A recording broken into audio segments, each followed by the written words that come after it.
Hi everyone, welcome to my YouTube channel. इस video में आज हम लोग सेकंड चैप्टर कवर करने वाले हैं, basic structure of a C program. First chapter में हमने क्या किया था, इंट्रोडक्शन एक बार हम लोग रिकैप ले लेते हैं। हमने क्या क्या इसमें किया हुआ है, इंट्रोडक्शन में क्या क्या हमने किया था।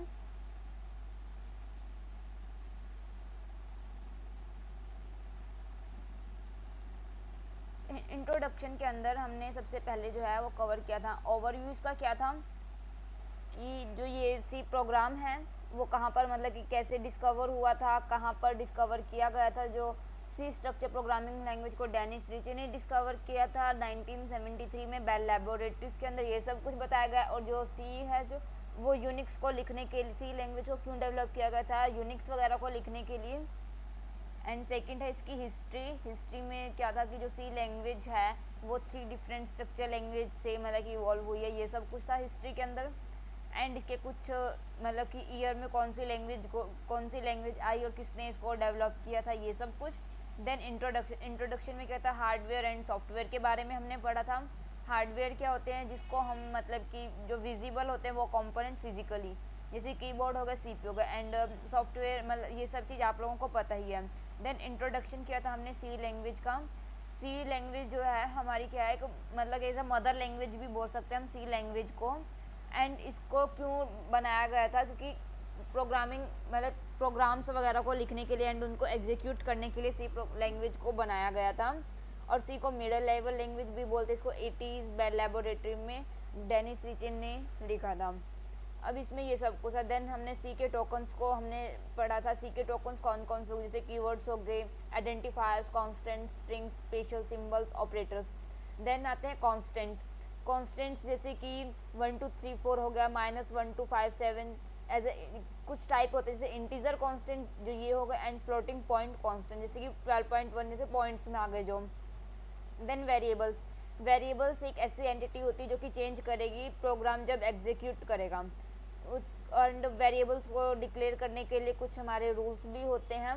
देन वेरिएबल को डिक्लेयर कैसे करते हैं। फिर कीवर्ड्स आते हैं, हमारे पास टोटल 32 कीवर्ड्स होते हैं, जिसमें से हम कुछ ही यूज़ में लेते हैं जो हमारे मेन होते हैं ज़्यादातर। एंड उसके बाद बेसिक स्ट्रक्चर देखा था हमने सी प्रोग्राम का, कैसे लिखते हैं हम लोग। देन उसके बाद एक सी प्रोग्राम हमने किया था। अब हमारा स्टार्ट होता है second chapter, basic structure of a C program. There are 6 main basic section. First is documentation section, then link section, define section, global declaration section, main function, सब प्रोग्राम सेक्शन। सब programme section को हम user define function भी बोल सकते हैं। First है हमारा documentation section. It contains program detail where the programmer give associated with the program. Details of program is like the name of program। जो डिटेल्स होगी प्रोग्राम की कैसे हो सकती है, प्रोग्राम का नेम या फिर उस ऑथर की डिटेल, या फिर जैसे कि कोड कब लिखा गया, टाइम ऑफ कोडिंग, डिस्क्रिप्शन। अब जैसे कि एग्जांपल हमने दिया हुआ है, फाइल नेम basic.c, ऑथर का name, then date, then description. अब जैसे कि मैं ये बताना चाहती थी आपको एक क्वेश्चन। लास्ट वीडियो में किसी ने मुझसे क्वेश्चन पुट किया था कि जो हमारा सी प्रोग्राम होता है उसको सेव .c सिंटेक्स से ही क्यों किया जाता है। रीज़न यही है कि अगर आप कोई भी प्रोग्राम लिखते हैं, जैसे कि फर्स्ट प्रोग्राम जैसे मैंने लिखा एंड डायरेक्ट इसको सेव कर देते हैं, वो किसकी फॉर्म में सेव हो जाएगा, CPP की फॉर्म में।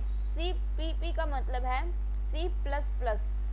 और उससे क्या है कि उसका सब पूरा का पूरा सब कुछ चेंज हो जाता है। अब हर एक प्रोग्राम को लिखने के लिए उसका स्पेसिफिक सिंटेक्स यूज़ किया जाता है। अब सी का प्रोग्राम अगर हम लोग यूज़ कर रहे हैं तो .c एक्सटेंशन हम यूज़ करेंगे। हर एक का अपना अपना एक्सटेंशन होता है। Then link section, all header files which is generated to program define in the link section. जो सभी के सभी हेडर फाइल्स होते हैं वो जनरेट होंगे उस प्रोग्राम से, डिफाइन करेगी उसके लिंक सेक्शन में। Then header files, a header file is a file with extension .h। जो हेडर फाइल होगी उसका एक्सटेंशन क्या होगा, .h, which contain C function declaration and macro definition to be shared between several source files. Some standard header files जो हम use करते हैं header files को, stdio.h, conio.h, stdlib.h, math.h, string.h, ctype.h, time.h, float.h, wc.h, wctype.h. Then definition section. Here we use has define as a keyword. Has define pi is equal to 3.14. जो has define है उसको हम as a keyword use करेंगे. And has define मतलब कि अब कोई भी प्रोग्राम लिख रहे हैं, अब वहाँ पर हमने यूज करना है वर्ड हैज डिफाइन को. किसके लिए यूज किया जाए? पाई के लिए. Is equal to 3.14. Then global declaration section. It contains declaration of user defined function and variables which we can use globally. इसके पास क्या होता है? डिक्लेरेशन होता है यूजर डिफाइंड फंक्शन का एंड वेरिएबल्स का, जो कि ग्लोबली यूज किया जाता है. The variable declared in this section which is used in more than one function. जो वेरिएबल डिक्लेयर किए जाते हैं सेक्शन में वो यूज होंगे एक से ज़्यादा फंक्शन में. So it is called as global variable. Then main function. अब सी प्रोग्राम को लिखने के लिए एक हमारे पास मेन फंक्शन होता है. अब विदाउट मेन फंक्शन वो रन कैसे करेगा? अब इसलिए हम मेन फंक्शन को यूज करेंगे. In C program one main function is necessary.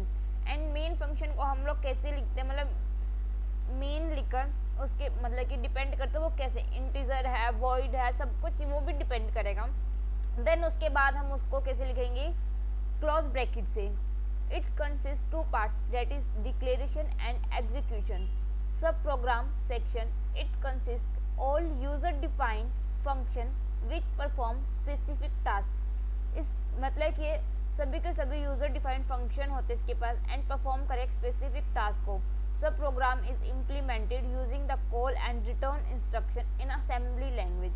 एक हमारा एक सैम्पल प्रोग्राम है, आप लोग इस प्रोग्राम को रन करवा के देखिएगा कि इसकी वैल्यू क्या आती है. एंड आज की वीडियो में इतना ही. अगर आपको कोई भी डाउट हो, कुछ चीज़ नहीं समझ में आई, आप कमेंट करके पूछ सकते हैं मुझे. अगर आपको वीडियो अच्छा लगे प्लीज़ लाइक करें, शेयर करें, चैनल को सब्सक्राइब करना ना भूलें.